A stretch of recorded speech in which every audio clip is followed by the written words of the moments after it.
हो रहा है स्टार्ट, हो गया। ओम नमो भगवते वासुदेवाय। ओम नमो भगवते वासुदेवाय। ओम नमो भगवते वासुदेवाय। नारायणं नमस्कृत्यं नरं चैव नरोत्तमं देवीं सरस्वतीं व्यासं ततो जयमुदीरये। नष्टप्रायेषु भद्रेषु नित्यं भागवत सेवया भगवतीरुत्तमश्लोके भक्तिर्भवति नैष्ठुकी। कृष्णाय वासुदेवाय देवकी नन्दनाय च नन्दगोपकुमाराय गोविन्दाय नमो नमः। ओम अज्ञानतिमिरान्धस्य ज्ञानाञ्जनाशलाकया चक्षुरुन्मिलितं येन तस्मै श्रीगुरुवे नमः। श्रीचैतन्यमनोभीष्टं स्थापितं येन भूतले स्वयं रूप कदा मह्यं ददाति स्वपदान्तिकं। वन्देऽहं श्रीगुरु श्रीयुतापदकमलं श्रीगुरून् वैष्णवांश्च श्रीरूपं साग्रजातं सहगना रघुनाथान्वितं तं सजीवं साद्वैतं सावधूतं परिजना सहितं कृष्ण चैतन्य देवं श्री राधा कृष्ण पदान् सहगना ललिता श्री विशाखान्वितांश्च नमां विष्णुपदाय कृष्ण पृष्ठाय भूतले श्रीमते गोपाल कृष्ण गोस्वामी नित्य नामिने प्रभुपादस्य साहित्यं यः प्रकाश वितीर्य च प्रचारं कृतवान् साधु भागवत पदाय ते नमः। नमां विष्णुपदाय कृष्ण पृष्ठाय भूतले श्रीमते भक्तिवेदांत स्वामी नित्य नामिने नमस्ते सारस्वते देवे गौरवाणी प्रचारिणे निर्विशेष शून्यवादी पाश्चात्य देश तारिणे नमो महावदन्याय कृष्ण प्रेम प्रदायते कृष्णाय कृष्ण चैतन्य नामिने गौरत्विषे नमः। हे कृष्णा करुणा सिंधु दीनबंधु जगतपते गोपेशा गोपिका कांत राधा कांत नमोस्तुते। तप्त कांचन गौरंगी राधे वृंदावनेश्वरी वृषभानुसुते देवी प्रणमामि हरिप्रिये। वाञ्छाकल्पतरुभ्यश्च कृपा सिन्धुभ्येव च पतितानां पावनेभ्यो वैष्णवेभ्यो नमो नमः। जय श्री कृष्ण चैतन्य प्रभु नित्यानंद श्री अद्वैत गदाधर श्रीवासादि गौर भक्त वृंद। हरे कृष्णा कृष्ण कृष्ण हरे हरे हरे राम राम राम हरे हरे। मुखं करोति वाचालं पंगुं लङ्घयते गिरिं यत्कृपातं वन्दे श्रीगुरुं दीनतां।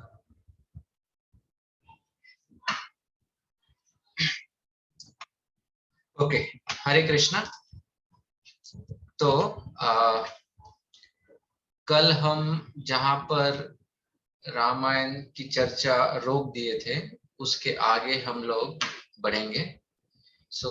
कल हम लोगों ने देखा था कि किस प्रकार से दशरथ महाराज ने अनेक प्रयोजन किए, अनेक प्रयत्न किए कि वो भगवान रामचंद्र को राजगद्दी पर बिठाए, लेकिन वो सब विफल हो गए हैं। एंड वो क्यों विफल होते हैं, तो वो जो प्रसंग है उसके ऊपर आज हम लोग चर्चा करने वाले हैं। तो रामायण में वाल्मीकि महर्षि बताते हैं कि जब दशरथ महाराज ने हर प्रकार का प्रयोजन किया था और उन्होंने जब अनेक राज्यों के राजाओं को जब उन्होंने बुलाया था अपने राज्य में और उनके साथ उन्होंने एक सभा ली और उस सभा में उन्होंने ये प्रस्ताव रखा था कि मैं अब राज संन्यास लेने का सोच रहा हूं और मेरी जगह पर मैं राम को राजा प्रस्तापित करने वाला हूं। तो इसमें आप में से किसी को अगर कोई भी संकोच है या प्रॉब्लम है तो आप कृपया करके उसको प्रस्तुत कीजिए। अगर आपके मन में कोई और विकल्प है तो वो भी प्रस्तुत कीजिए। ओके, तो हम लोग उसके ऊपर चर्चा करेंगे। लेकिन सभी लोग, क्योंकि भगवान रामचंद्र वो तो सद्गुणों की खान है, तो उनमें तो कोई दुर्गुण था ही नहीं। तो सभी लोग यूनानिमसली यू नो यूनानिमसली तैयार हो गए कि भगवान रामचंद्र ही राजा बनेंगे। तो ये बात घोषित हो गई कि कल राम का राज्याभिषेक होने वाला है। जैसे ही ये बात घोषित हो गई तो पूरे नगर में हर जगह पर उत्सव ही उत्सव का वातावरण फैल गया। हर जगह पर लोग अलग अलग प्रकार के दिए लगा रहे थे, सुंदर सुंदर शहनाइयां बज रही थी, सड़कों के ऊपर छिड़कावे हो रहे थे। मतलब पूरा उत्सव का वातावरण एक निर्माण हो गया था। और जब कौशल्या को ये बात पता चलती है तो वो बहुत धन वितरण करना चालू करती है, दान देना चालू करती है। तो ये सब जब घट रहा था, तब कैकेयी की एक दासी थी जिसका नाम था मंथरा। और ये मंथरा, हमने कल भी चर्चा की थी कि कैकेयी इसको अपने राज्य मतलब अपने मायके से लेके आई थी। मंथरा दिखने में एक कुब्जा थी, मतलब मुड़ी हुई है, इतनी सुंदर नहीं है, लेकिन उसकी वाक कुटिलता जो थी वो बहुत इंटेलिजेंट थी। तो इसके वजह से कैकेयी ने उसको अपने साथ रखा हुआ था। ये मंथरा, इसने जब ये वातावरण देखा तो क्या हो रहा है ये समझने के लिए वो छत के ऊपर चढ़ जाती है। जो राजमहल है उस राजमहल की छत के ऊपर चढ़ती है और वहां से वो सब कुछ देखती है और उसको समझ में नहीं आता है कि ये अचानक ये सब महोत्सव किस वजह से है, क्या हो रहा है। उसको अभी तक ये भनक नहीं लगी है कि राम का राज्याभिषेक होने वाला है। तो तब उसके नजर में यह आता है कि कौशल्या के कुछ दास दासियां जो है वो प्रचुर मात्रा में दान वितरण कर रहे हैं। तो मंथरा जाकर उनको पूछती है कि कुछ गुड न्यूज है क्या, कौशल्या महारानी किस कारणवश इतना दान दे रही है। तो तब वो लोग मंथरा को बताते हैं कि अरे तुम्हें पता नहीं, कल तो रामचंद्र का अभिषेक होने वाला है, राज्याभिषेक होने वाला है। जैसे ही ये मंथरा सुनती है तो तुरंत उसका क्रोध बढ़ जाता है, उसका भय, क्रोध, ये सब बढ़ जाता है। और वो दौड़ते दौड़ते वो महल में चली जाती है, किसके, कैकेयी के। वो देखती है कि कैकेयी के महल में कैकेयी आराम से अपने जो भी उसका बेड है या सोफा है उसके ऊपर बैठी हुई है। एंड ये वाल्मीकि महर्षि ने रामायण में लिखा है, मंथरा अंदर जाते ही, देखो मंथरा को इतनी छूट दे रखी थी कैकेयी ने कि मंथरा अंदर जाते ही वो कैकेयी को कहती है कि अरे मूर्ख, अरे मूर्ख, तेरा विनाश का प्लान बनाया जा रहा है और तू यहाँ पर आराम से लेटी हुई है। मतलब देखो कैकेयी कौन है, वो महारानी है, दशरथ की प्रिय रानी है, वो महारानी है। और महारानी को ऐसे कटु शब्दों में उच्चारण करना, मतलब कितनी छूट कैकेयी ने मंथरा को दी थी। ओके, कितनी छूट उसने मंथरा को दी थी। तो जो आचार्य गण है, हमारे वरिष्ठ जो शिक्षा गुरुज भी है, वो भी हमको हमेशा बताते हैं कि ये प्रॉब्लम होता है जब किसी साधारण व्यक्ति को एक विशेष पदवी दी जाती है। तो कभी कभी क्या होता है कि हम लोग देखते हैं in our regular life also, कि जो हमारे सर्वेंट्स होते हैं या जो बिल्डिंग के जो वॉचमैन होते हैं, कुछ लोगों का स्वभाव होता है कि वो इनके साथ जाकर गप्पे लड़ाते हैं और गप्पे लड़ाते वक्त इनको अपनी घर की बहुत डिटेल बातें भी उनको बोल देते हैं। और क्या होता है कि वो लोग घर वालों को उत्तेजित करते हैं कि दूसरे घर वाले के साथ, मतलब घर के अंदर ही वो कलह उत्पन्न करने के लिए उत्तेजित करते हैं। समटाइम्स सास बहू में सास काम वाले से बात करेगी बहू के बारे में, या कभी बहू काम वाले से बात करेगी सास के बारे में, और वो काम वाली बाई को क्या है, वो उन दोनों को उत्तेजित करेगी एक दूसरे के खिलाफ, और घर किसका टूटने वाला है, इनका। तो ऐसे जो मूर्खता के डिसीजंस कभी कभी हम ले लेते हैं जब हम लोग गलत व्यक्ति को अनचाहा सम्मान देते हैं। तो और यही गलती कई ने भी यहाँ पर की थी। ओके, कई ने भी यहाँ पर वही गलती की थी। तो अब मंथरा जो है, मंथरा कई में परिवर्तन लाने वाली है, और किस प्रकार का परिवर्तन लाने वाली है, तो अफेक्शन टर्न्स टू एनवी। जब मंथरा ने कई को पूरे वचन कहे, तो कई ने कहा कि अरे मंथरे, इतनी क्यों क्रोधित हो रही हो, ऐसा क्या हो गया कि तुम पूरा गुस्सा मेरे ऊपर उतार रही हो, तुमसे किसी ने कुछ कहा है क्या, हुआ क्या, ये तो पहले बताओ। तब मंथरा बताती है कि अरे तुम्हें पता नहीं, कौशल्या का पुत्र राम कल उसका राज्याभिषेक होने वाला है, और तू यहाँ पर आराम से लेटी हुई है। जैसे ही कई ने ये सुना, तो कई बहुत हर्षित हो गई। उसने तुरंत अपने गले में जो एक नेकलेस था, वो नेकलेस निकाल के उसने मंथरा को दे दिया। उसने कहा कि अरे तुमने कितना सुंदर समाचार मुझे दिया है, मैं तो हमेशा ही ये चाहती थी कि राम राजा बने, क्योंकि वो चारों पुत्रों में एक सबसे ज्यादा योग्य है, और मैं तो ये भी प्रार्थना करती हूँ कि अगले जन्म में राम मेरे गर्भ से जन्म ले और सीता मेरी बहू बने। तो ऐसे इतना प्रेम कई का राम के प्रति था। लेकिन मंथरा जो थी, वो इतनी क्या कहते हैं, envious, what do you call envious in Hindi, मत्सर, द्वेषी इतनी मत्सर। हाँ, मत्सर, द्वेषी, इतना द्वेष था उसको भगवान राम के। एक्चुअली उसको द्वेष किस बात का था, मंथरा की जो पोजीशन थी, देखो राजमहल में कई जो थी, ये दशरथ की सबसे प्रिय रानी थी, और सबसे प्रिय रानी होने के वजह से कई को सबसे ज्यादा मान मिलता था, और कई की दासी होने के वजह से मंथरा को भी वो मान प्राप्त होता था। अब मंथरा ये सोचने लगी कि अगर राम राजा बन जाता है, तो जो मतलब ऑफकोर्स पटरानी तो सीता माता बनेगी, लेकिन जो राजमाता है, वो राजमाता कौन बनेगी, कौशल्या बनेगी, कई नहीं बनेगी, कौशल्या बनेगी।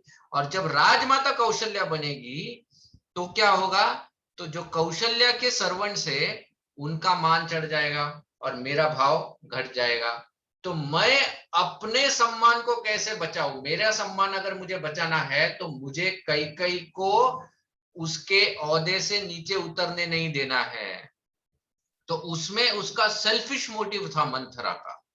लेकिन वो डायरेक्टली तो कई को ये नहीं कह पा रही थी, तो इसलिए वो किस तरह से कई को प्रस्तुत करती है कि अरे कई, तुमको समझना चाहिए कि अब वाल्मीकि रामायण में ये जो पूरा सेक्शन है, मंथरा और कई का जो वार्तालाप है, वो कम से कम 60-70 श्लोक है, और उसमें कई ने इतने कटु वचन कहे हैं दशरथ महाराज के बारे में। उसने कहा कि तेरा जो पति है ये बहुत धूर्त है, वो चीटिंग करता है, उसने तेरे साथ छल किया है, बहुत बहुत बुरा कहा है। लेकिन पूरे वार्तालाप में कई ने मंथरा को बिल्कुल भी बुरा नहीं कहा है।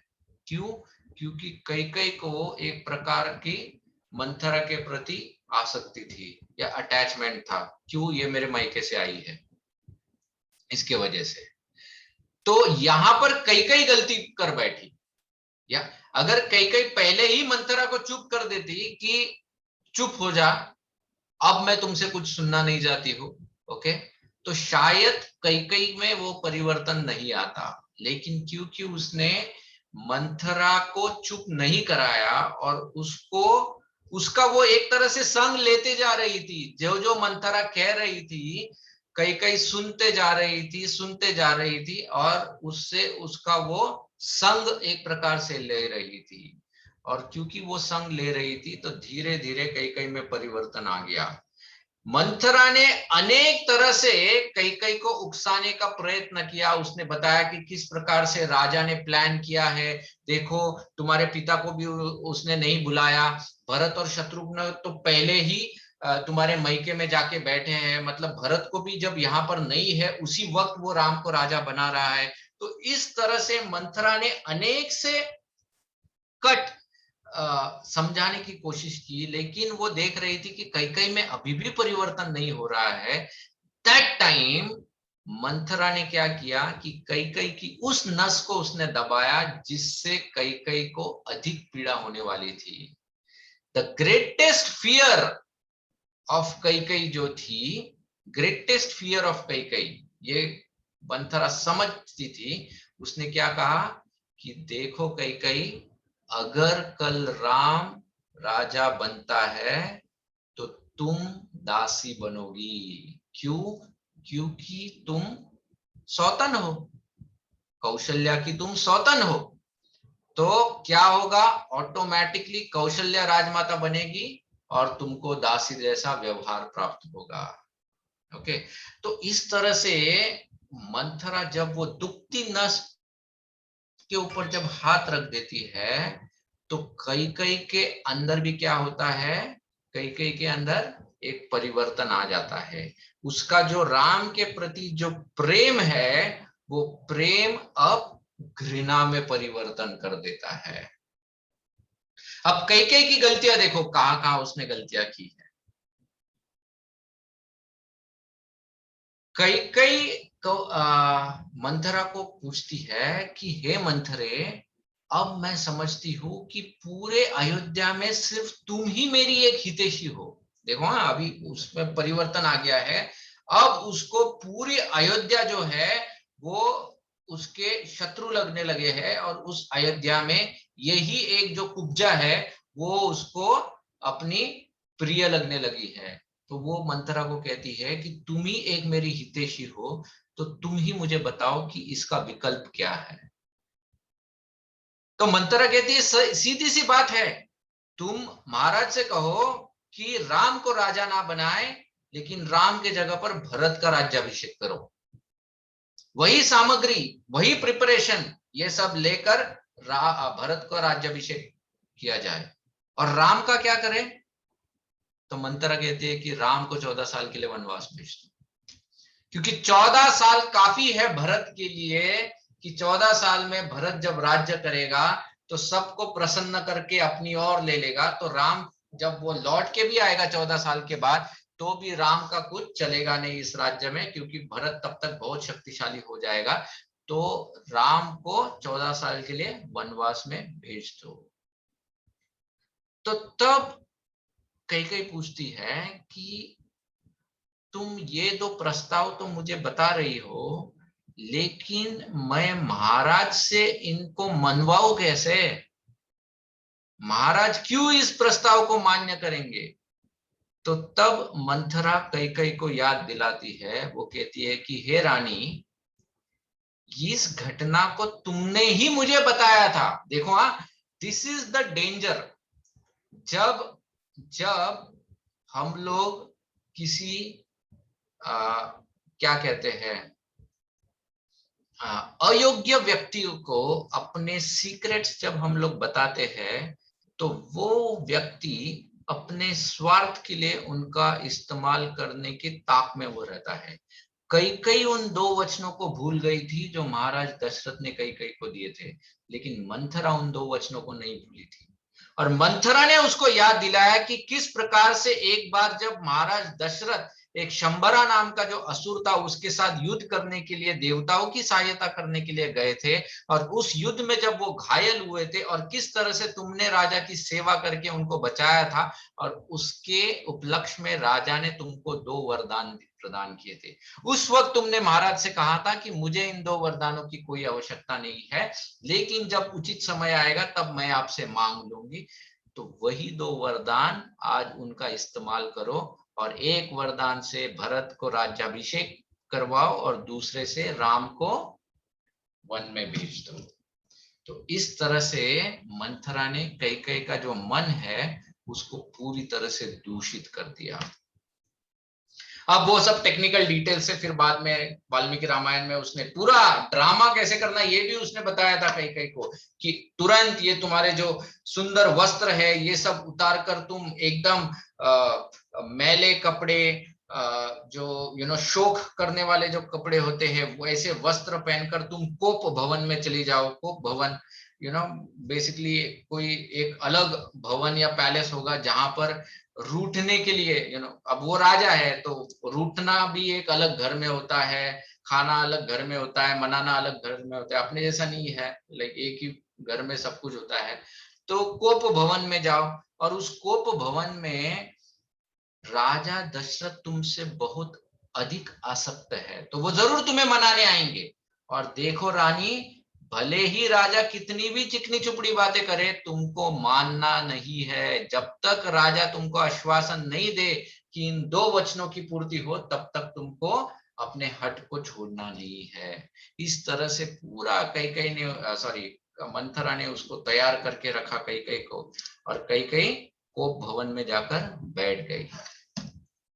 दशरथ महाराज ने सब कुछ अनाउंसमेंट होने के बाद वशिष्ठ मुनि को उन्होंने बोल दिया कि ठीक है मुनिवर, आप कल के यज्ञ की तैयारी कीजिए, और जो भी ड्यूटीज है, जो भी सेवाएं है, उन सबको बांट दीजिए। भगवान राम को भी दशरथ महाराज ने इंस्ट्रक्शन दिया था कि कल आपका राज्याभिषेक होने वाला है, तो यू शुड फास्ट बिफोर राज्याभिषेक। तो वो सब कुछ इंस्ट्रक्शन देने के बाद दशरथ महाराज ने सोचा कि अब मैं ये जो प्रिय समाचार है अपनी प्रिय पत्नी कैकेयी को जाकर बताता हूं। और जब दशरथ महाराज कैकेयी को बताने के लिए जब कैकेयी के महल में गए, ओके, तब उन्होंने देखा कि कैकेयी वहां पर थी नहीं। कुछ दासियों से उनको पता चला कि कैकेयी यहाँ पर नहीं है, लेकिन वो कोप भवन में है। दशरथ महाराज जब कोप भवन में जाते हैं तो कैकेयी के उस श्रृंगार, उस तरह का व्यवहार या उस तरह का उसका जो रूप है वो देखकर दशरथ महाराज एकदम दुखी हो जाते हैं। उनको समझ में नहीं आता है कि इसको अचानक क्या हो गया है, क्या दुख आ गया है। तो देखिए दशरथ महाराज की अवस्था उस वक्त उसी प्रकार से हो जाती है जैसे एक शेर के सामने एक बकरी की हो जाती है या एक हिरण की हो जाती है। वो तुरंत अपने घुटने टेक देता है। और इसीलिए आचार्यगण जो है वो दशरथ महाराज की जो पीड़ा है, दशरथ महाराज का जो दुख है, उसके लिए और किसी को कारणीभूत नहीं बताते हैं, उसके लिए स्वयं दशरथ को ही कारणीभूत बताया गया है। क्यों दशरथ महाराज खुद के दुख के लिए कारणीभूत है? तो सबसे पहले उन्होंने कैकेयी को 2 वरदान दिए थे, सोचे समझे। 2 वरदान उन्होंने सोचे समझे कैकेयी को दे दिए। जिस तरह से भीष्म ने भी ये गलती की थी महाभारत में, राइट?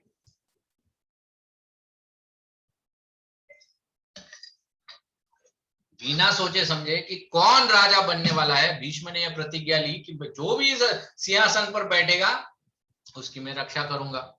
तो उसी तरह से दशरथ महाराज ने भी कैकेयी को बिना सोचे समझे 2 वरदान दे दिए।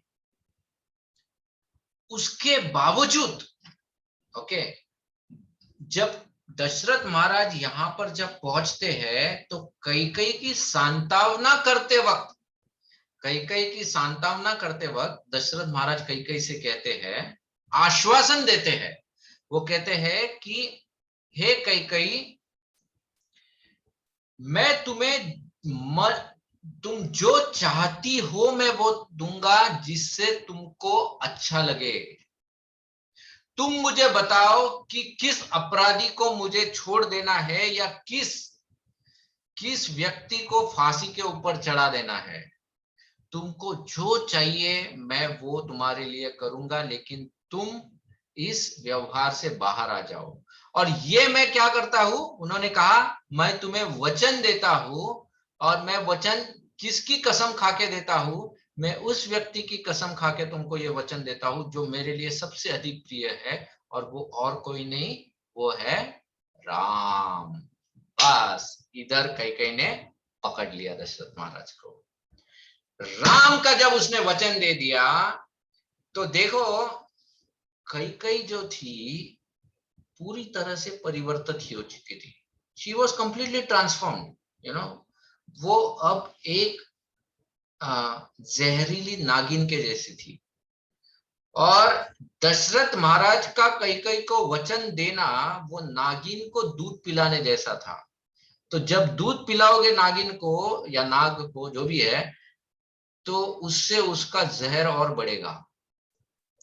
तो जब ऐसे, क्या कहते हैं, द्वेषी या मत्सर व्यक्तियों को जब हम लोग और ज्यादा एम्पावर करते हैं तो उससे क्या होता है, वो और ज्यादा डिस्ट्रक्शन कर सकते हैं। वही कैकेयी के साथ हुआ। जब उसको ये वचन प्राप्त हुआ तो तुरंत कैकेयी खड़ी हो गई और उसने कहा, महाराज देखिए, आप सत्य वचन है। और फिर वो उसकी पूरी परंपरा उसको याद दिलाती है। पूरे रघुकुल में सभी ने सत्य के लिए अपने प्राण त्यागे हैं।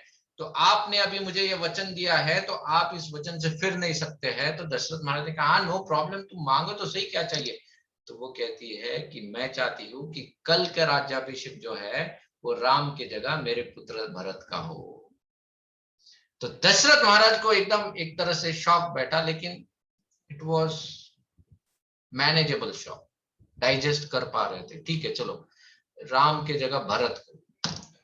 दूसरा जो वचन उसने जब मांगा कि मैं चाहती हूं कि, दूसरा वचन ये है कि राम को 14 साल का वनवास हो जाए।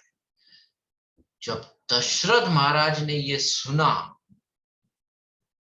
तो वो एकदम, उनको ऐसा बड़ा झटका लग गया एक तरह से। कभी कभी ऐसा शॉक लगता है तो पता नहीं चलता है, पेन भी समझ में नहीं आता है। you don't even realize. I remember,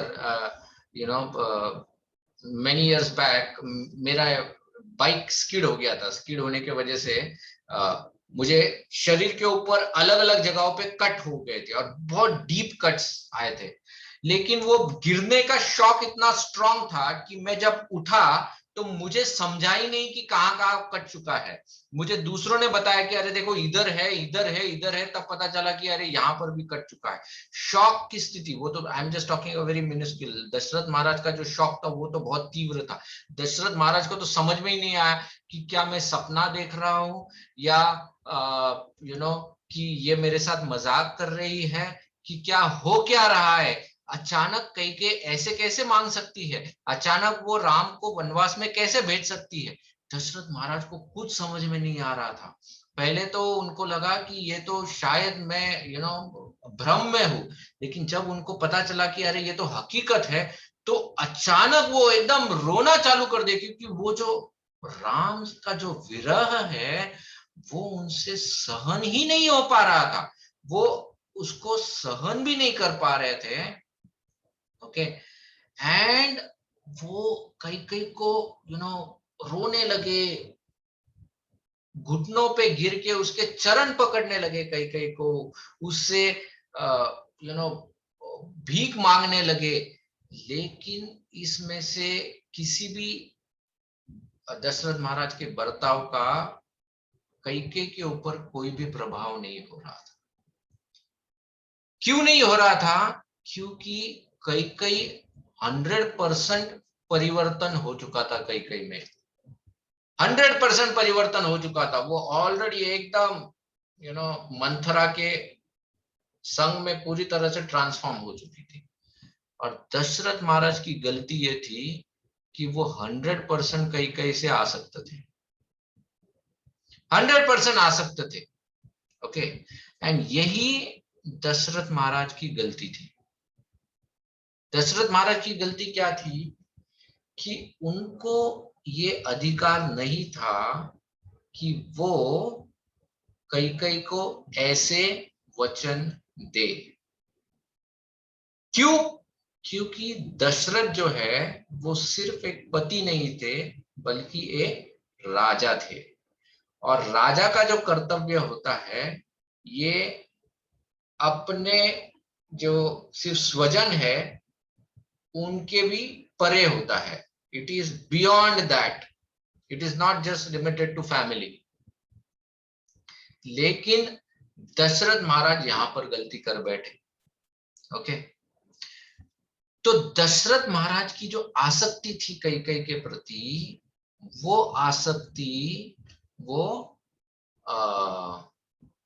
उस आसक्ति के वजह से दशरथ महाराज एक प्रकार से ही बिकेम हेल्पलेस, पूरी तरह से हेल्पलेस अपने आप को समझ रहे थे। और कई जो थी वो एकदम एक पत्थर के समान बन चुकी थी। तो आचार्यगण बताते हैं कि हमारे जो इमोशनल आउटबर्स्ट जो होता है, ओके, जो हमारे अंदर के जो इमोशंस होते हैं, वो तब तक काम नहीं करेंगे जब तक उन इमोशंस के साथ कोई व्यक्ति उसके साथ एक राइट एक्शन नहीं लेता है। Emotional outburst will not work unless there is a right action followed by it. Okay, actual में क्या होना चाहिए था यहाँ पर? एक्चुअल में ये होना चाहिए था कि दशरथ महाराज ने कई को मना कर देना चाहिए था। तो मना क्यों कर देना चाहिए था? कई अगर ये दशरथ महाराज को कहती कि नहीं, लेकिन तुमने तो मुझे ये वचन दिया है, तो दशरथ महाराज को कई को बताना चाहिए था कि ठीक है, मैंने तुमको वचन दिया है, लेकिन धर्मशास्त्र के अनुसार, धर्मशास्त्र के अनुसार अगर कोई वचन लोक हानि करता है, if it is detrimental to the people, अगर लोक कल्याण के जगह लोक हानि करता है, तो देने वाले को और तुमको स्वीकारने वाले को कोई अधिकार नहीं है उस वचन के पालन करने का। He should have rejected the वचन even if it meant that he would go in hell, तो उस तरह से दशरथ महाराज को डिसीजन लेना चाहिए था, लेकिन दशरथ महाराज ने ये लिया नहीं। राइट? तो ये तो हमारे लिए लेसन है। ऑफ कोर्स, मतलब हम लोग रामायण की स्टोरी नहीं चेंज कर रहे हैं यहाँ पर, we are not trying to change the story of Ramayan, लेकिन हम लोग इसमें से सीखने की कोशिश कर रहे हैं। इसीलिए हम लोग कहते हैं ना कि हमारे जो शास्त्र है, ओके, ये शास्त्र सिर्फ तथ्य नहीं है, लेकिन ये वो तथ्य है जो हमारे ऊपर एक प्रभाव कर सके। राइट? शास्त्र is not just about facts, but it is facts with impact. तथ्य के साथ साथ प्रभाव होना भी आवश्यक है, क्योंकि अगर सिर्फ फैक्ट्स है लेकिन उसका इम्पैक्ट नहीं है, तो हमारे लिए तो वो कुछ काम का नहीं है। So our शास्त्र is not just facts, but it is facts with impact. वो हमारे ऊपर परिवर्तन होना बहुत आवश्यक है, ट्रांसफॉर्मेशन बहुत जरूरी है। तो ये जो घटना है, इसमें से कम हम लोग ये सीख सकते। क्यों? देखो, दशरथ महाराज के पास वो सब सुविधाएं थी जिससे वो इस प्रकार के वचन कई को बोल सकते थे। वो अभी भी राजा थे, पूरी प्रजा उनके साथ थी, पूरी सेना उनके साथ थी, तो he could have taken such decision, but because of his affection, अपने आसक्ति की वजह से वो नहीं ले पाए।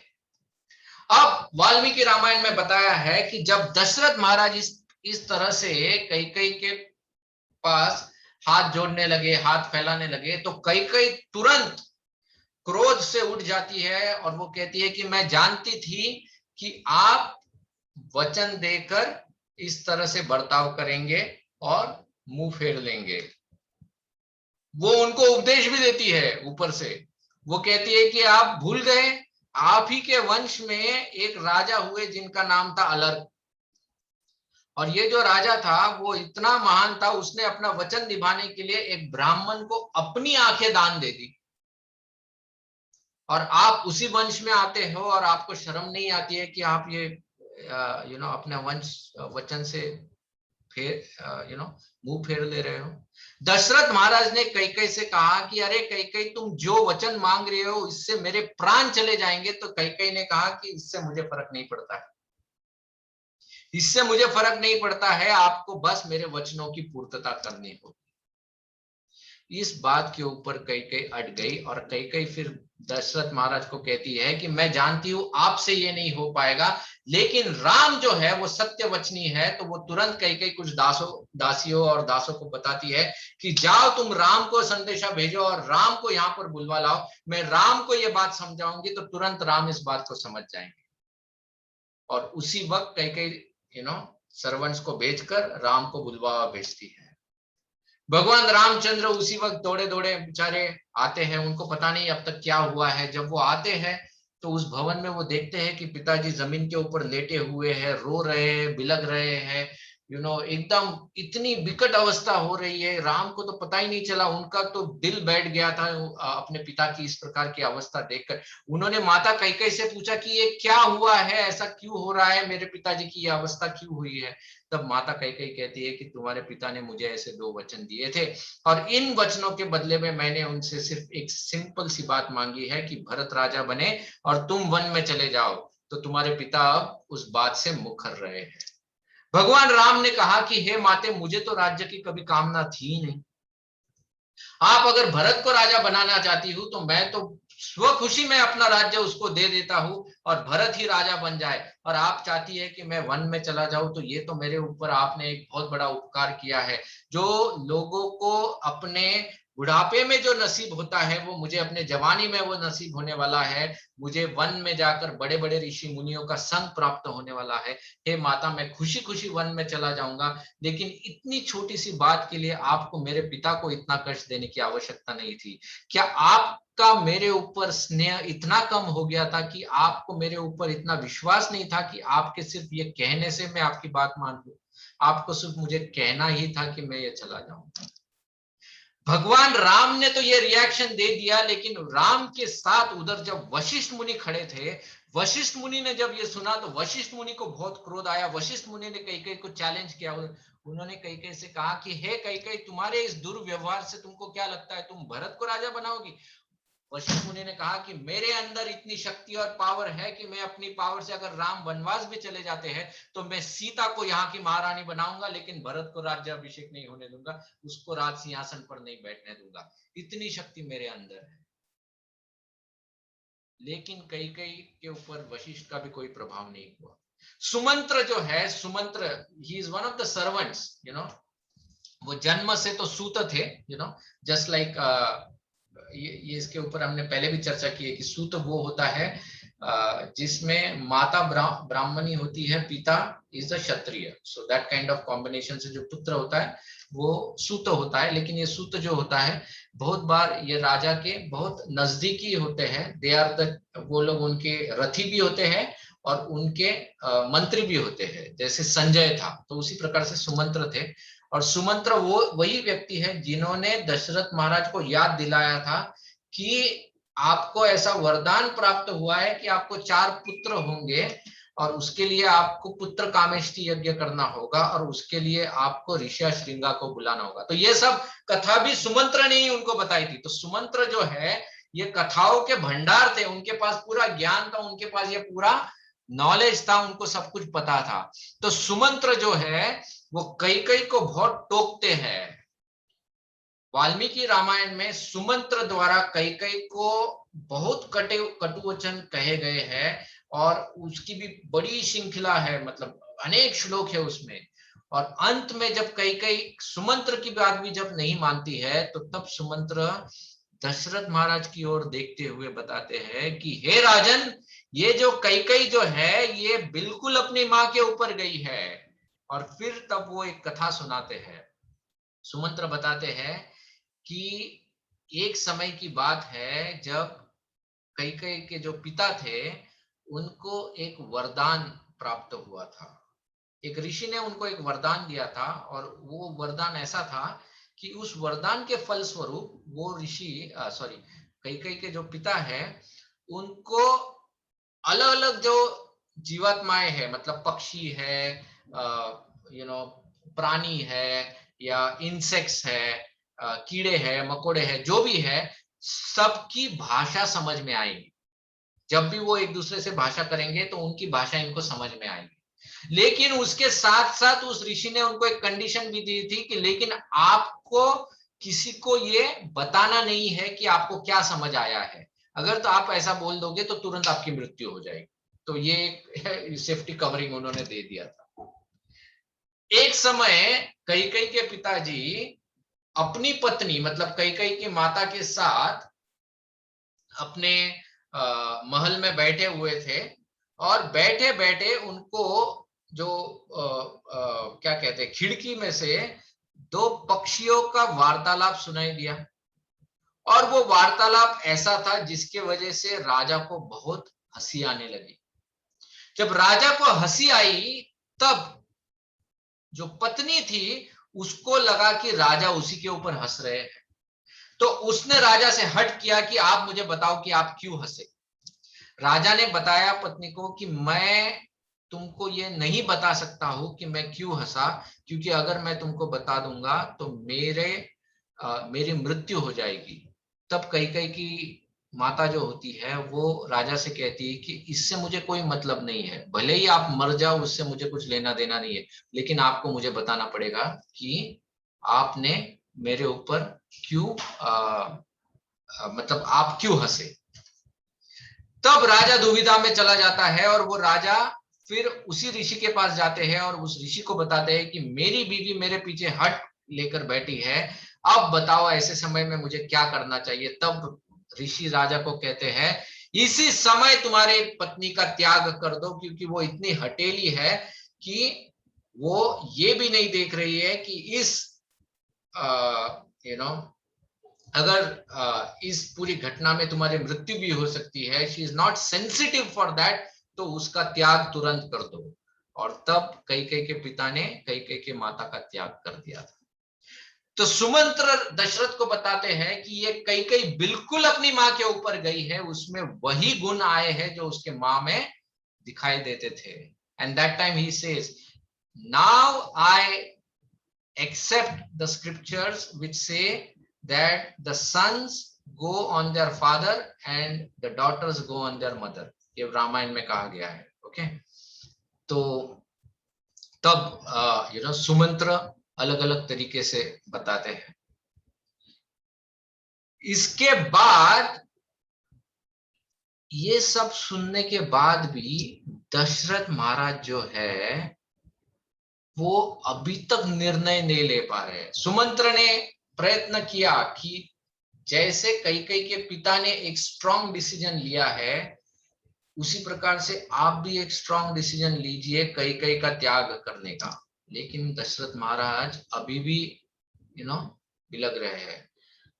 लेकिन अब दशरथ महाराज क्या सोच रहे हैं, वो सोच रहे हैं कि काश ऐसा हो कि राम गुस्सा करे मेरे ऊपर और मुझे कारागृह में डाल दे और अयोध्या का राज को हत्या ले।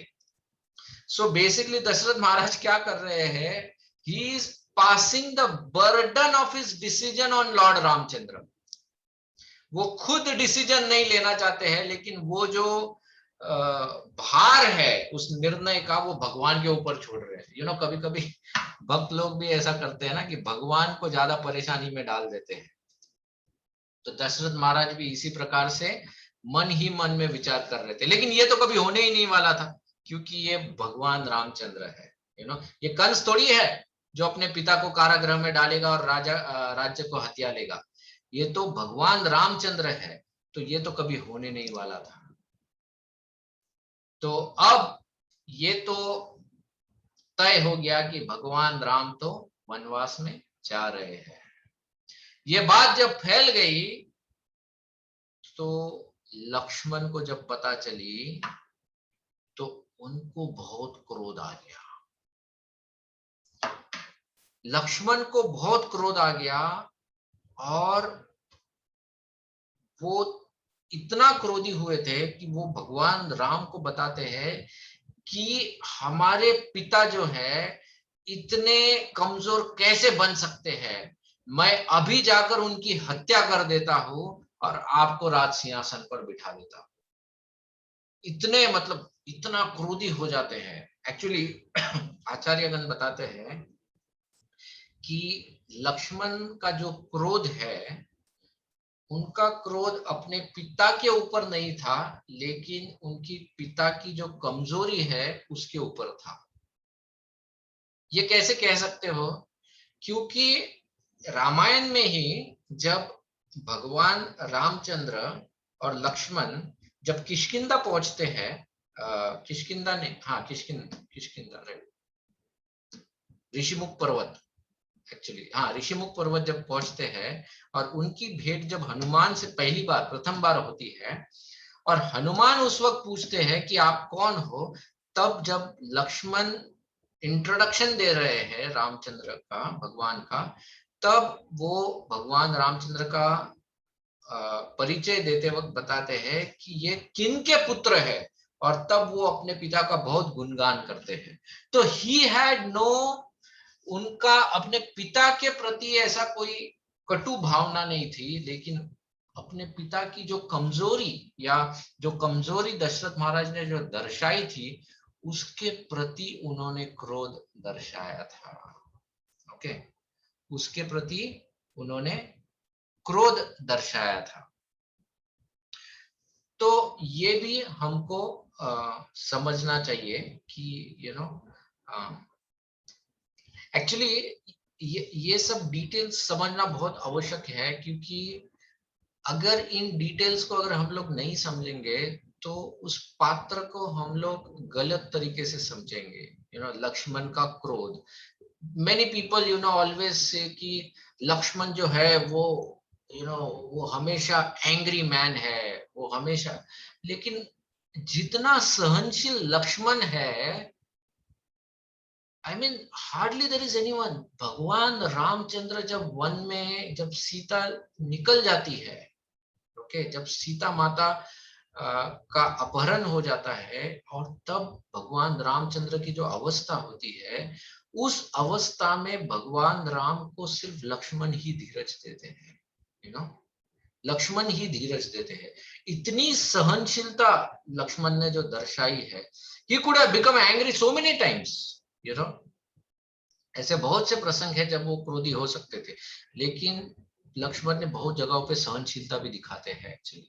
लेकिन जो भी भगवान राम के खिलाफ जाते हैं या राम का बुरा सोचते हैं, उसके प्रति लक्ष्मण उनको छोड़ते नहीं है। ओके, तो उनके प्रति वो क्रोध दर्शाते हैं। ओके, तो अब क्या होता है कि लक्ष्मण जब ये क्रोध दर्शाते हैं तो भगवान राम उनको टोक देते हैं। भगवान राम पहले तो लक्ष्मण को चैस्टाइज करते हैं, उनको उनके ऊपर क्रोध करते हैं, लेकिन लक्ष्मण फिर भगवान राम के साथ हट कर लेते हैं कि अगर आप वन में जाओगे तो मैं भी आपके साथ वन में चलूंगा। अब राम और लक्ष्मण दोनों तैयार हो गए। एक्चुअली देखो, अगर I mean if you read Valmiki Ramayan, ये सब जो चीजें हैं ये बहुत डिटेल में है। मतलब अगर हम लोग एक सेक्शंस लेते बैठेंगे तो my god, it will take such a long time, we will not be able to complete. लेकिन we have to go through it also. तो अगर आप चाहते हो तो आप पढ़ सकते हो रामायण में ये पूरा डिटेल वार्तालाप। लेकिन राम और लक्ष्मण अब वन में जाने के लिए तैयार हो जाते हैं। जब सीता तक ये समाचार पहुंचता है तो सीता कहती है कि जहां मेरे पति होंगे मैं भी वहां पर जाऊंगी, मैं यहाँ पर रहकर क्या करूंगी। भगवान राम कहते हैं कि अरे नहीं, मैं तुमको तुम्हारे मायके छोड़ के आऊंगा, 14 साल के बाद I will come back to take you. Sita मैया कहते हैं नहीं, कि एक बार जब क्या कहते हैं, कन्या जब ससुराल चली जाती है तो ससुराल से सिर्फ उसकी अर्थी बाहर निकलती है, वो कभी ससुराल को छोड़ती नहीं है अपने पति के अलावा। तो देन सीता मैया इंसिस्ट करती है कि मैं भी चली जाऊंगी। तो राम, लक्ष्मण और सीता तीनों अब फिर से राजमहल पहुंचते हैं अनुमति लेने के लिए, दशरथ महाराज और कैकेयी की अनुमति लेने के लिए कि अब हम लोग वन की तरफ प्रस्थान कर रहे हैं और वन में जाने के लिए हम लोगों को वस्त्र दीजिए। अभी वन के वस्त्र जो होते हैं ट्री बार, अब वहां पर जाकर आप सिल्क क्लोथ वगैरह नहीं पहन सकते हो। तो तब भगवान राम कैकेयी माता को बताते हैं कि हे माते, आप कुछ दास को बता के ऐसे वस्त्र बनवा के लाइए। तो कैकेयी, देखो Kaikeyi, she was so shameless at that point in time. Kaikeyi कहती है कि मैंने ऑलरेडी तैयार रखे हैं तुम्हारे ये कपड़े, और वो तुरंत अपने हाथों से वो कपड़े लक्ष्मण और सीता को देते हैं। राम और लक्ष्मण तो पहन लेते हैं, सीता मैया जब उन दोनों वस्त्रों को देखती है उसको समझ में नहीं आता है कि इनको पहनते कैसे है। उसके आंखों में आंसू आते हैं। भगवान राम खुद उन वस्त्रों को सीता मैया के ऊपर पहनाते हैं, और ये पूरा दृश्य देखते देखते दशरथ महाराज का तो दिल बैठ जाता है। और उसी वक्त तीनों कैकेयी तीनों को बताती है कि अब तुम बिना विलंब किए तुरंत यहाँ से निकल जाओ राम, क्योंकि तुम्हारे पिता जो है वो बहुत कमजोर हो चुके हैं। राम सुमंत्र को कहते हैं कि आप रथ निकालिए और तुरंत यहां से चलिए। राम लक्ष्मण सीता रथ के ऊपर बैठे हैं, सुमंत्र रथ चला रहा है। उधर दशरथ सुमंत्र को आदेश दे रहे हैं कि सुमंत्र रथ को धीरे चलाना, ताकि राम धीरे धीरे अयोध्या के बाहर जाए। और राम रथ के ऊपर चढ़ते हुए सुमंत्र को कह रहे हैं कि रथ को जल्दी जल्दी यहां से लेकर चलो। सुमंत्र राम को पूछते हैं कि हे भगवंत, मैं सुनो तो किसकी सुनूं? दो राजा है मेरे पास, एक आपके पिता है जो कह रहे हैं कि धीरे चलिए, एक आप कह रहे हो कि जल्दी जल्दी यहां से चलिए, मैं सुनूं तो किसकी सुनूं? भगवान राम प्रथम बार झूठ बोलने को बताते हैं सुमंत्र को। वो कहते हैं कि पिताजी से ये कहना कि इतना कोलाहल के आवाज में मुझे आपकी आवाज ही सुनाई नहीं दी, तो राम ने जो बताया मैं उसी तरह से जल्दी चला गया। जब भगवान रामचंद्र वहां से सुमंत्र के साथ निकल जाते हैं, तो निकलने के बाद सबसे पहला पड़ाव उनका जो होता है रात्रि के समय। हाँ, तो जब ऑफकोर्स जब भगवान राम लक्ष्मण सीता निकलते हैं, तो पूरा पूरा जो अयोध्या है, अयोध्या में जितने भी पुरुष लोग हैं, सब लोग भगवान राम के पीछे, उस रथ के पीछे चले जाते हैं। अयोध्या पूरी पूरी खाली हो जाती है। कोई भी उस अयोध्या में नहीं रहता है, स्त्रियों के अलावा, स्त्री और बच्चों के अलावा और कोई भी उस अयोध्या में नहीं रहते हैं। सबके सब भगवान के साथ चले जाते हैं। रात्रि की समय जब होती है, तब भगवान राम सुमंत्र से कहते हैं कि कल सवेरे, बेसिकली सवेरे का जो मंगल प्रहर होता है उससे पहले ही भगवान राम जाग जाते हैं, और सुमंत्र को जगाते हुए कहते हैं कि इस तरह से रथ को जल्दी से यहां से लेके जाओ कि उसके पहिए के निशान नहीं दिखने चाहिए, और सब लोग जागने से पहले हम लोग यहाँ से निकल जाएंगे। तो सुमंत्र तुरंत भगवान राम लक्ष्मण और सीता को वहां से ले जाते हैं।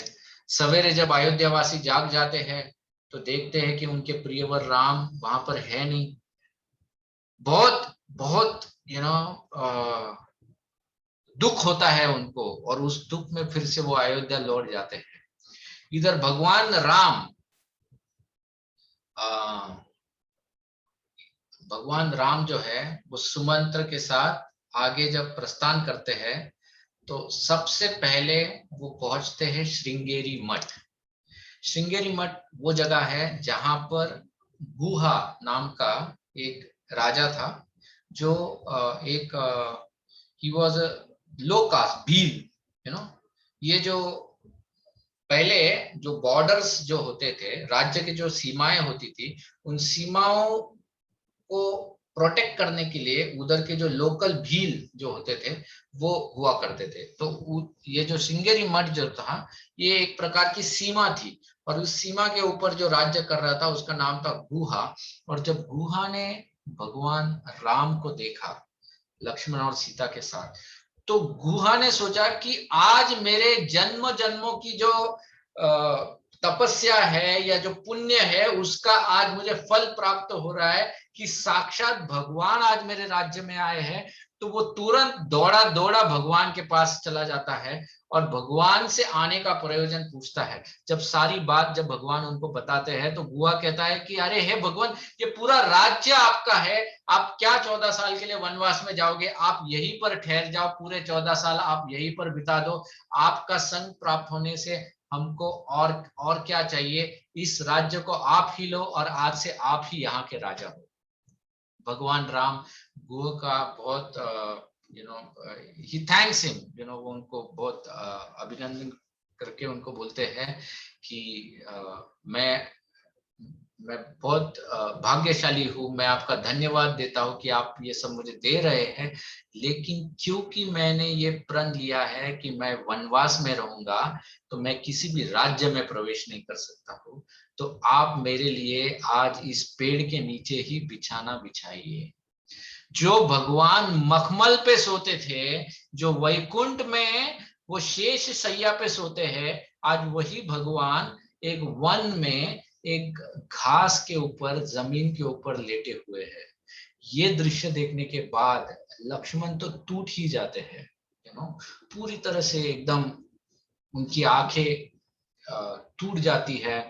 गुहा जो होता है वो भी बहुत भाव विभोर हो जाता है पूरा दृश्य देखने के बाद। एंड पूरी रात भर लक्ष्मण और गुहा पहरा देते हैं वहां पर। वैसे तो पहरा देने की कोई आवश्यकता नहीं है, लेकिन लक्ष्मण जो है वो अपने धर्म से कभी नहीं चूकते हैं, अपने धर्म से कभी नहीं चूकते हैं और पहरा दे रहे हैं। और अगले दिन अब भगवान रामचंद्र सुमंत्र से कहते हैं कि अब हम लोग आगे बढ़ेंगे, लेकिन आप कृपया करके लौट जाइए। सुमंत्र कहते हैं कि मैं जाके क्या करूंगा, मैं अयोध्या में जाके क्या करूंगा, अयोध्या में मेरे लिए अभी रखा ही क्या है। मैं तो सोचता हूँ कि इस रथ को मैं यहीं पर जला दूं और मैं आपके साथ में वन में चलूंगा भगवान, मैं वापस अयोध्या नहीं जाऊंगा। भगवान रामचंद्र सुमंत्र से कहते हैं कि अगर सुमंत्र तुम फिर से खाली रथ लेकर अयोध्या नहीं जाओगे तो माता कैकेयी को विश्वास कैसे होगा कि आप हमको वन में छोड़ के आए हो। तो उनको ये सांत्वना देने के लिए आप कृपया करके इस खाली रथ को लेकर फिर से अयोध्या लौट जाओ। बड़े भारी हृदय के साथ सुमंत्र भगवान राम की आज्ञा मानते हुए वो फिर से रथ के साथ अयोध्या लौट जाते हैं। जब अयोध्या में रथ, हाँ actually there are some other details. जब भगवान रामचंद्र जब अयोध्या छोड़ते रहते हैं, उस समय दशरथ जो है वो इतने क्रोधित भी हो जाते हैं, उस वक्त वो कैकेयी का त्याग कर देते हैं और वहां से वो चले जाते हैं कौशल्या के पास।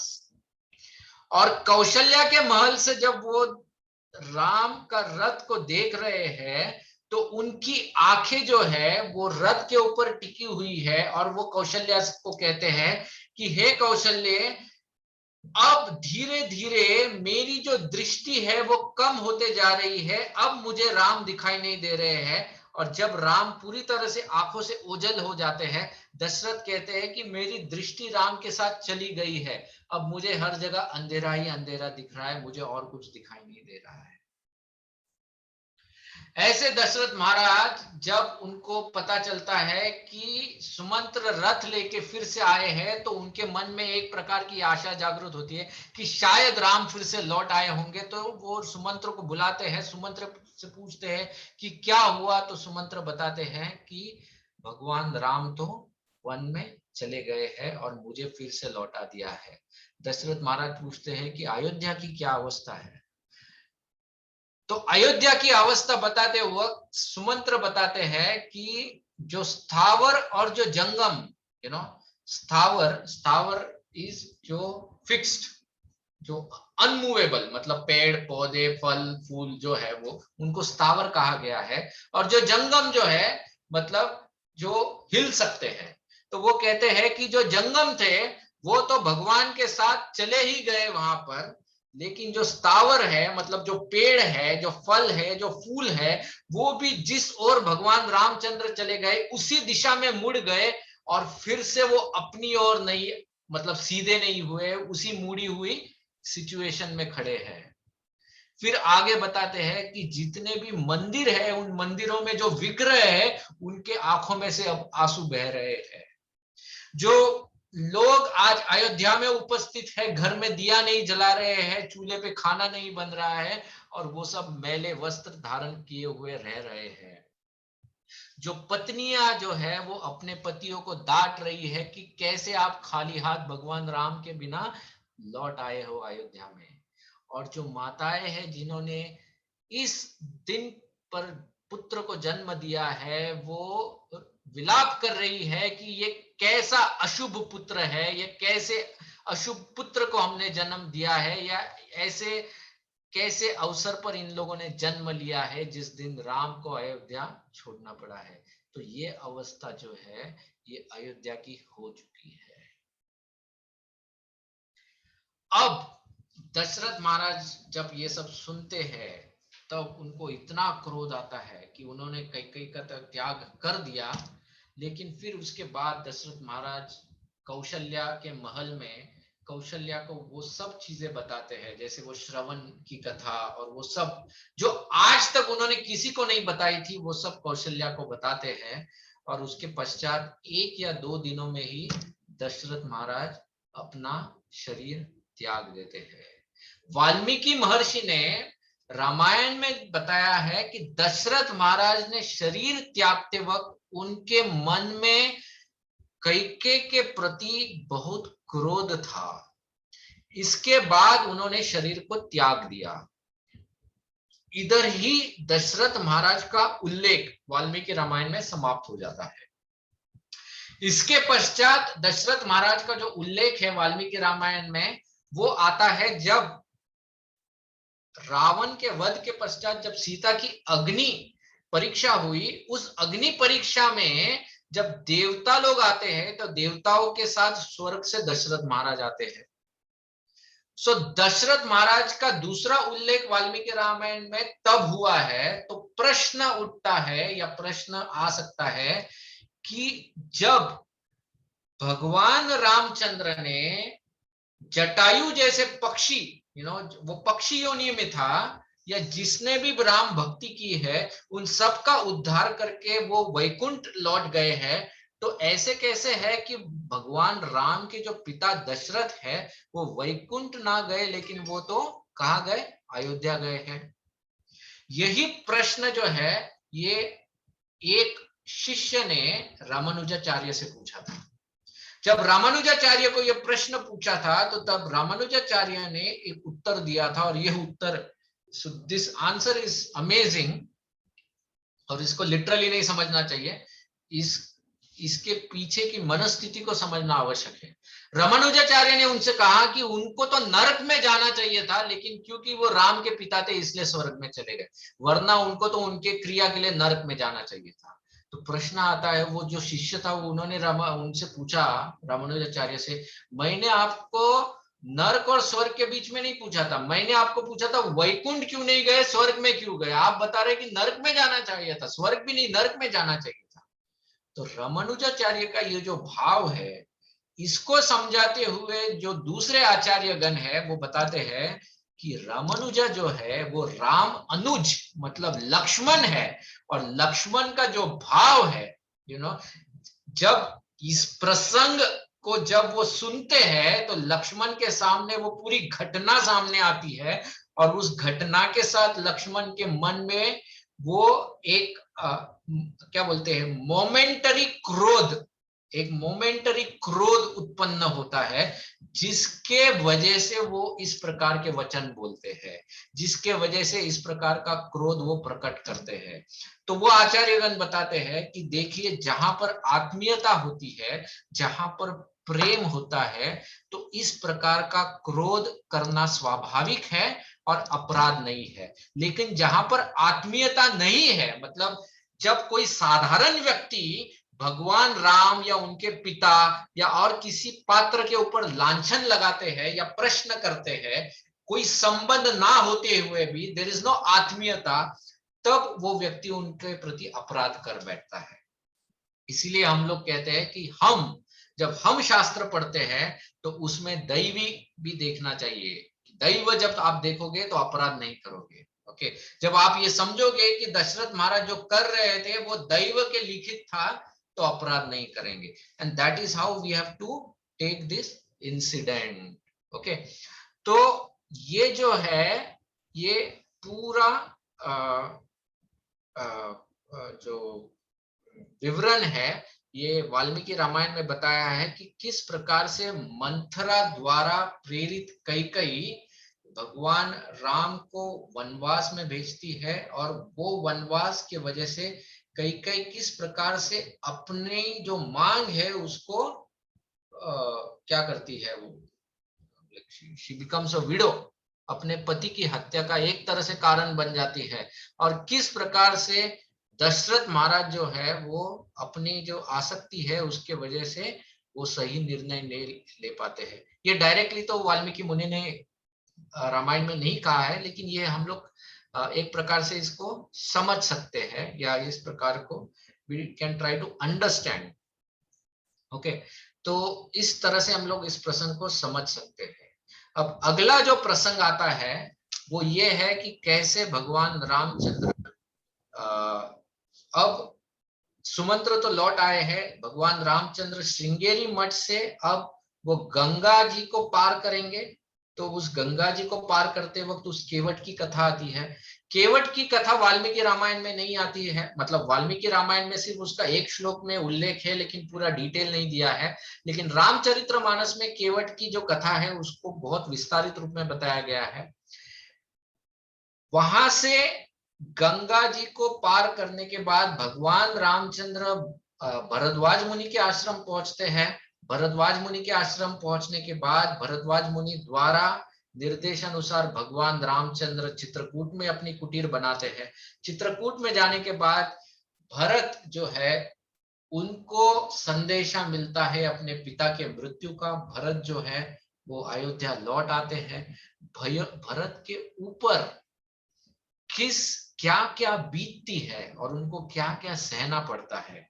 और उसके बाद जब भरत भगवान राम के साथ मिलने फिर वन में जब जाते हैं, जो राम भरत जो मिलाप है, यहाँ तक पूरा अयोध्या कांड है जो हम लोग अब अगले हफ्ते देखेंगे। so that is all what we will discuss next time। और उसके बाद में फिर अरण्य कांड प्रारंभ होगा। सो अयोध्या कांड का भी एक ही सेक्शन बाकी है जो हम लोग अगले टाइम कवर करेंगे। तो यहीं पर आज हम लोग विराम देंगे। सो आज जो भी हमने चर्चा की इसके ऊपर किसी को कोई प्रश्न है, एनी डाउट्स? हरे कृष्णा प्रभु जी। हाँ, यस, धन्यवाद प्रभु जी। हाँ प्रभु जी, मेरा वही प्रश्न है जो कि रामानुजाचार्य के शिष्य ने पूछा था कि भगवान के जो मतलब माता पिता भाई वगैरह जो सब होते हैं वो तो भगवान के पार्षद है, भगवान उनको अपने पहले आगे भेजते हैं वैकुंठ, मतलब वैकुंठ से ही भेजते हैं, तो फिर कैसे समझे इसको कि वो स्वर्ग लोक में कैसे गए? सो एक्चुअली जो दूसरे आचार्य है उन्होंने बताया है कि दशरथ महाराज का स्वर्ग में जाना ये रामायण का एक पार्ट है, क्योंकि अभी तक भगवान राम भी अपने धाम लौटे नहीं है, तो Dasharath Maharaj is still playing his part in Ramayan. Okay, eventually Dasharath Maharaj चले जाते हैं, अयोध्या धाम चले जाते हैं। इसकी पुष्टि श्रीमद् भागवतम में भी की गई है। श्रीमद् भागवतम में भी बताया है कि भगवान राम के साथ उनके जितने भी पार्षद थे वो फिर से भगवान के धाम में लौट गए हैं। तो इवेंचुअली भगवान के जो भी माता पिता है वो चले जाते हैं, लेकिन जब तक भगवान राम की लीला जब तक चलती रहती है तब तक दशरथ महाराज स्वर्ग में रहते हैं। यह उसी प्रकार से है जिस प्रकार से महाभारत में बताया गया है कि युधिष्ठिर महाराज कुछ समय के लिए नरक में गए थे। ओके, और ये व्यासदेव जी ने लिखा है महाभारत में, ही वेंट टू नरक। ओके, तो वो जो घटना है it is a momentary thing, it is not permanent. Okay, it is only a momentary thing. उसके बाद में वो भगवान के नाम चले जाते हैं। Okay Prabhu ji? Yes Prabhu ji, thank you. Hare Krishna. प्रणाम दंडवत प्रभु जी। हाँ, धन्यवाद माता जी। दशरथ महाराज बोलते हैं कि कहीं तो मैंने पढ़ा था, I don't know whether it is right और wrong, but he was Vishnu भक्त, नारायण भक्त, Yes. and this was like, you know, departing from Ram was not like a putra and father, but it was kind of a bhakta or भगवंत, इनका departure, kind of that, this, ये भाव ऐसा है दशरथ महाराज का, is it वात्सल्य भाव? Dasharath no, Dasharath not a Maharaj. वात्सल्य भाव, यस माता जी, go ahead. It's not a वात्सल्य भाव, but it is like a भक्त का भगवंत से भाव जो होता है, जैसे यू नो। नहीं, एक्चुअली अगर हम लोग जब रामायण पढ़ेंगे तो आप देखोगे कि पूरे रामायण में दशरथ महाराज ने भगवान राम को कभी भगवान करके देखा ही नहीं। उन्होंने हमेशा उसको अपने पुत्र के रूप में ही देखा। इवन विश्वामित्र के साथ जब वो भेज रहे थे तो वो इतना उनको डर गए थे। वो पुत्र के जैसे ही देखा, बट उनके पिछले जन्म में he was a very strong devotee Yes, of yes. Narayana, ऐसे हाँ, बोलते हैं। पिछले जन्म क्या, even in this birth he was, जो हमने इससे पहले भी बात किया, राइट, रंगनाथ का जो विग्रह है वो विग्रह की सेवा दशरथ महाराज के घर में हो रही है। हाँ, उनके घर के डीटी है रंगनाथ भगवान। या सो इट वाज दैट भाव था उनके दोनों में। भाव मतलब he is a pure devotee of the Lord, मतलब उसमें कोई दो राय ही नहीं है। बट जब Dasharath Maharaj is playing the part of Dasharath Maharaj, जब वो एक दशरथ महाराज बन के ये कर रहे हैं, तब वो वात्सल्य भाव है। तो राम और दशरथ के बीच में जो आदान प्रदान है वो पिता पुत्र का आदान प्रदान है, एक भक्त और इसका आदान प्रदान नहीं है। क्या कहते हैं, भगवान का आदान प्रदान नहीं है, इट इज पिता पुत्र का आदान प्रदान है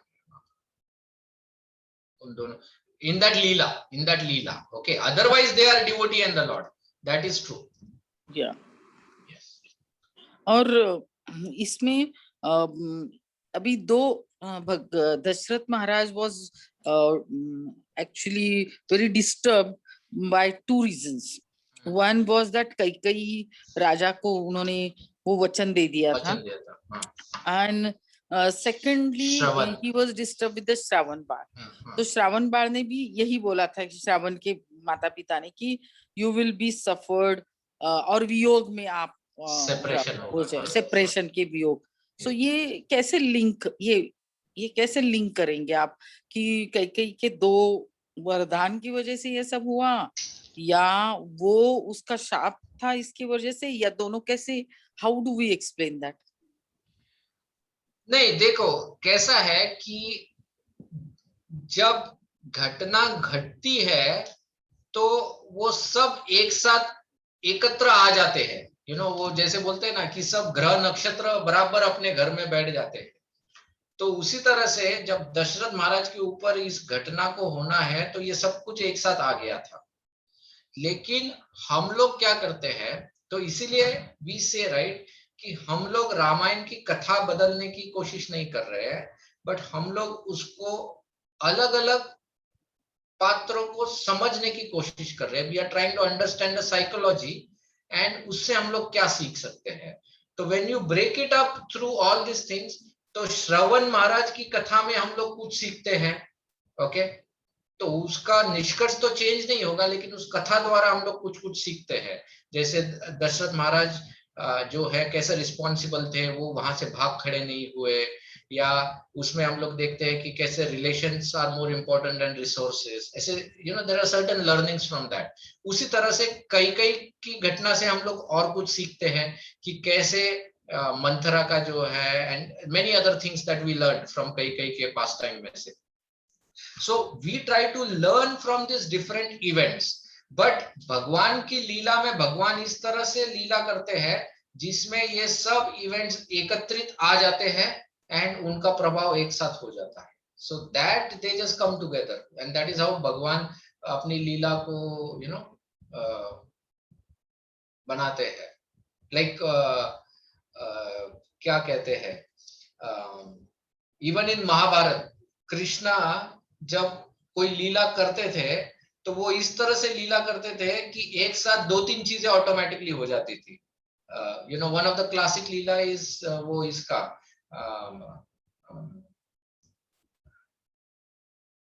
कालनेमी.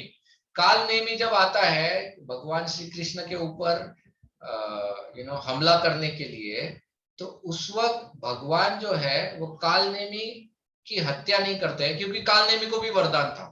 कालनेमी को ये वरदान था कि कोई भी उसको युद्ध में परास्त नहीं कर पाएगा, इसलिए भगवान कालनेमी के साथ युद्ध नहीं करते हैं. लेकिन वहां से दौड़ते दौड़ते वो चले जाते हैं एक इसमें गुफा में चले जाते हैं, पर्वत के ऊपर जाकर एक गुफा में चले जाते हैं. उस गुफा में भगवान का एक बहुत पुराना जो उनका भक्त है यू नो मुचुकन, वो वहां पर सो रहा है. और मुचुकन ने एक वरदान मांगा था देवताओं को. क्या वरदान मांगा था कि देखो मैं बहुत थक गया हूँ आपकी मदद करते करते, अब मुझे सोना है, लेकिन मुझे ऐसा वरदान दो कि अगर कोई मुझे मेरी नींद से जगाए तो मेरी उसके ऊपर दृष्टि पड़ते ही वो जल जाए, मतलब जल के मर जाए. तो ये वरदान मुचुकन ने मांगा था. भगवान वहां पर जाते हैं और वहां पर छुप जाते हैं. कालनेमी वहां पर जाता है, कालनेमी उसके साथ युद्ध नहीं करना है तो कालनेमी उसको लात से मारता है. मुचुकंद आंखें खोलता है, कालनेमी वहां पर मर जाता है और उसके बाद में भगवान जाकर मुचुकंद का उद्धार करते हैं. So in one lila God has brought in multiple things and they all come together and वो हो जाता है. So like that only you know Dasharath Maharaj के साथ भी all this things they come together and उसका एक साथ उनको रिएक्शन मिल जाता है. हरे कृष्ण प्रभु जी. हरे कृष्णा प्रभु जी, दंडवत प्रणाम. हाँ दंडवत प्रभु जी. हरि बोल. कैसे प्रभु जी? हाँ ठीक हूँ प्रभु जी, आप कैसे? बस एकदम बढ़िया.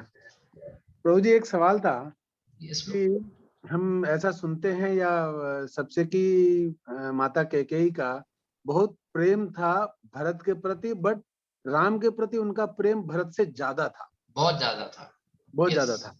यस. तो और वो इतने सालों तक जो विकसित प्रेम था भगवान के प्रति, वो एक मंथरा जैसी एक नॉर्मल लेडी के भड़काने से वो प्रेम खत्म हो गया जो इतने सालों में विकसित था. करेक्ट. ये कैसे हुआ? ये क्यों हुआ? This is why it is so alarming, you know bad association.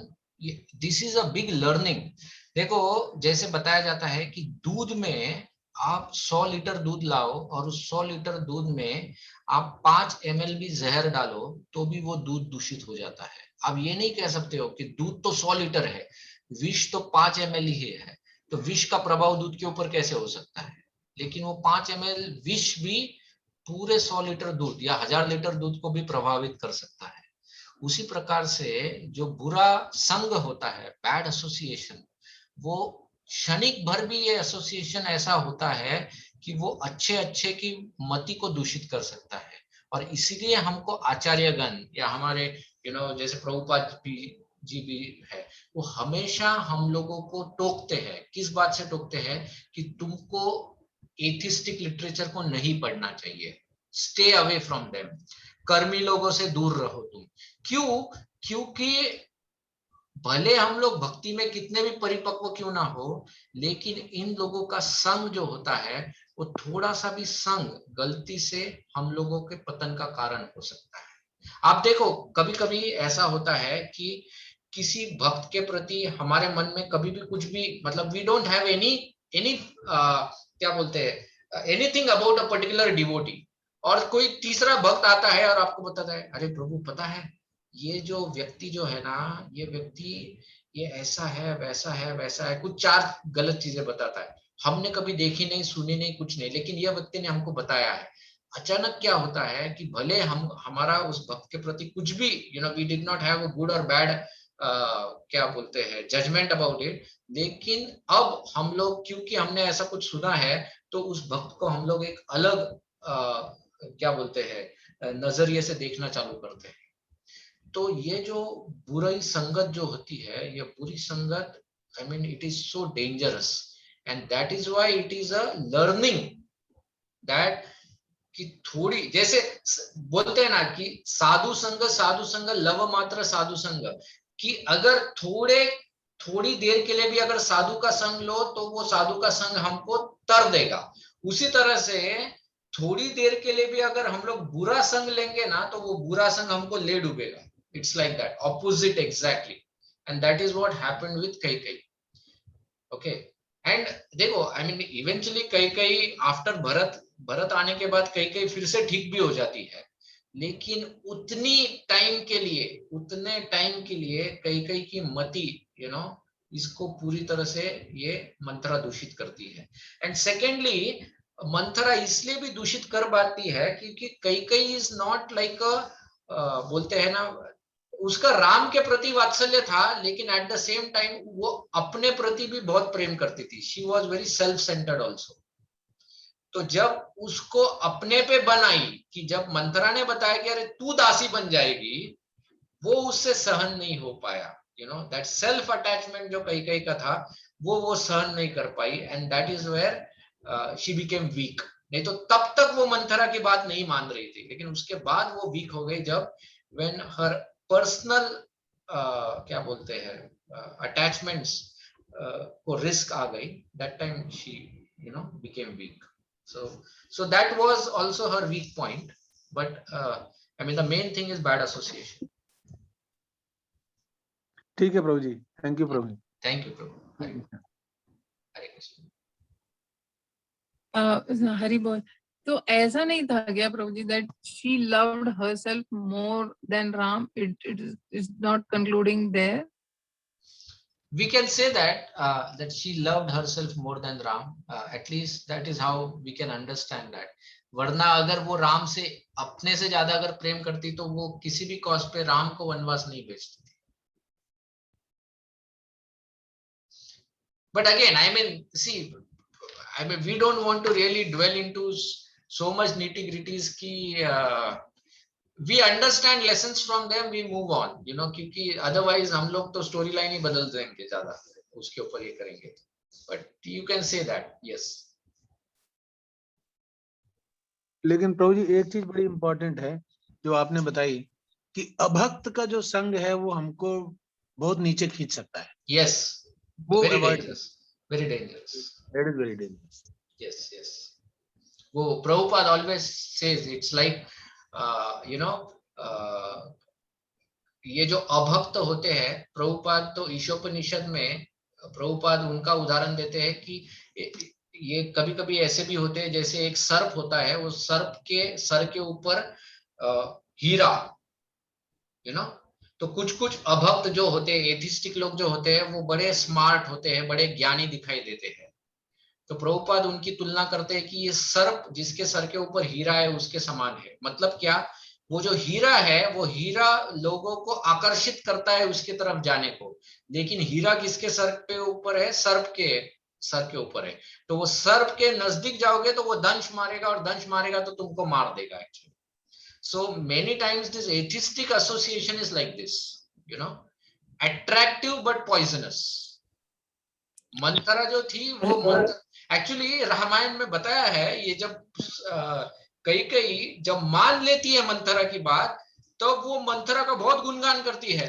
वो मंथरा को कहती है कि अरे मंथरा, तेरी जैसी सुंदर कुब्जा तो और कोई है ही नहीं पूरी अयोध्या में, तेरा जो मुख है वो चंद्र के समान है, इतने सुंदर। और खुद अपने हाथों से वो मंथरा को चंदन लगाती है और पूरे गहनों से उसको सजाती है। आई मीन ये पूरा डिस्क्रिप्शन रामायण में दिया है कि how much she gets attracted towards Manthara, उसकी बोली के ऊपर, all that is explained.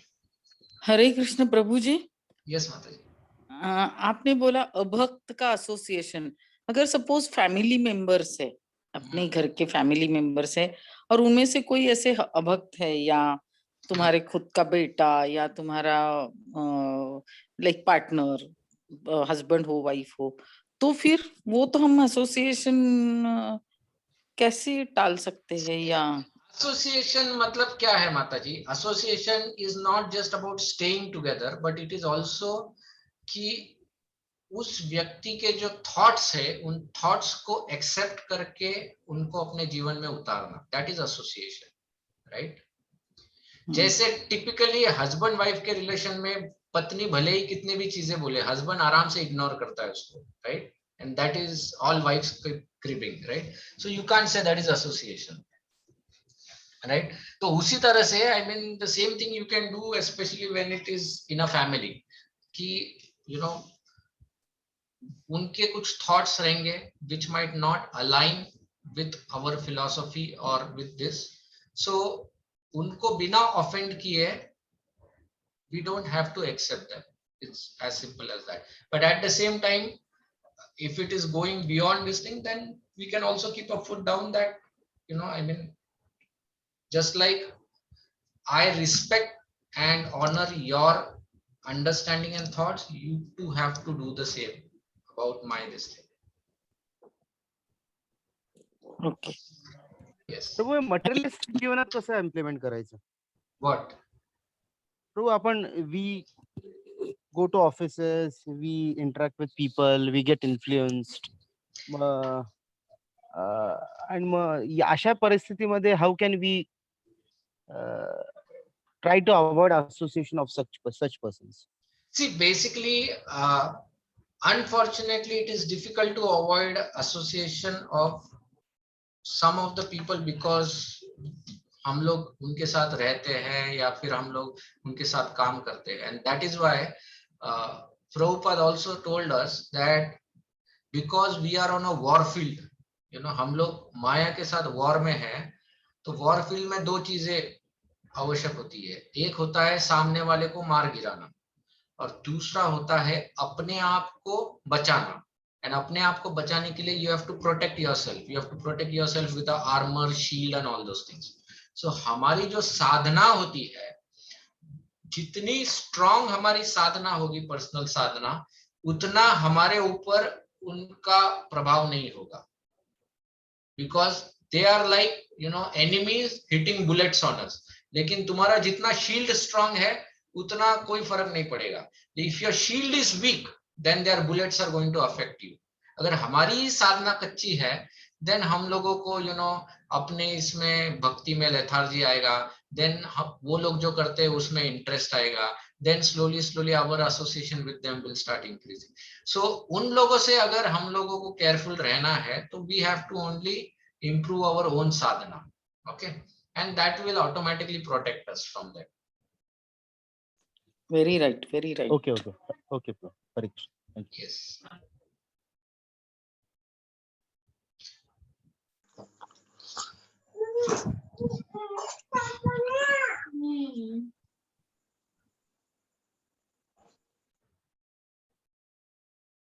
Okay, if there is no other question, then we'll stop here. और प्रभु जी, हाँ, आपकी कुछ क्लासेस मेरी मिस हुई हैं, वो मैं सुन सकता हूँ? यस प्रभु, नवनीत प्रभु के पास सब रिकॉर्डिंग्स है, he can share with you the links. ठीक है प्रभु। Yes, धन्यवाद प्रभु। हरे कृष्णा, धन्यवाद प्रणाम प्रभु। Yes प्रभु। प्रभु जी, मेरा एक क्वेश्चन था, इज ओके?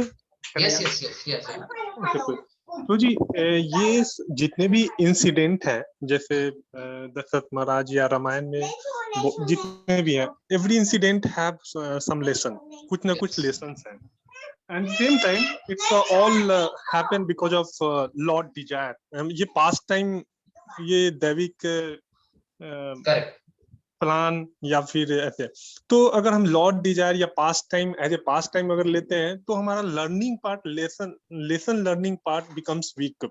क्योंकि जब हम ऐसे समझते हैं कि जब हम ये सब तो लॉर्ड डिजायर ही, it was all part of past time, then we don't take learning lesson as seriously, है ना? तो प्रभु जी, इसको कैसे, और अगर हम ये भी नहीं समझे कि ये Lord, it was desire of Lord pastime, तो chances is there to commit offence, because these are all not exalted, not like ordinary. तो इसलिए दोनों, you have to understand it in both sense. देखो, this is what we discussed yesterday, right? I said that when we read and hear the Lord's pastime or scriptures, you have to look at it from both perspectives. You have to look at it from the divinity perspective and from the human perspective. Divinity perspective से देखोगे तो you will not commit अपराध, but at the same time you have to look at it from the human perspective so that you learn from it. But you don't have Yes, to look it only from one glass. If you look it only from divinity perspective, you won't learn. If you look it only from human perspective, you see normally common जब हम लोग office में lunch table पे लोगों के साथ बैठते हैं, most of the people look at the Lord's Leela from human perspective, and इसलिए वो लोग अपराध कर बैठते हैं. That is why people question कि राम ने ऐसा क्यों किया, कृष्ण ने ऐसा क्यों किया, because वो लोग क्या सोचते हैं कि ये राम लक्ष्मण मेरे लेवल के हैं. They try to bring them down at their own level and they think कि मैं ये नहीं कर सकता हूँ, या मैं अगर ये करूंगा तो ये गलत है, तो ये लोग कैसे कर सकते हैं. So they are looking it only from a human perspective. Okay, so we don't want to do that mistake. We want to look at it from both perspective, and that is why we say that you have to be absorb and observe. Absorb, लीला में absorb हो जाओगे, and observe जब human perspective से देखकर तुमको निरीक्षण करना है, इससे मैं क्या सीख सकता हूँ. Yes, Prabhuji. Yes, Prabhuji.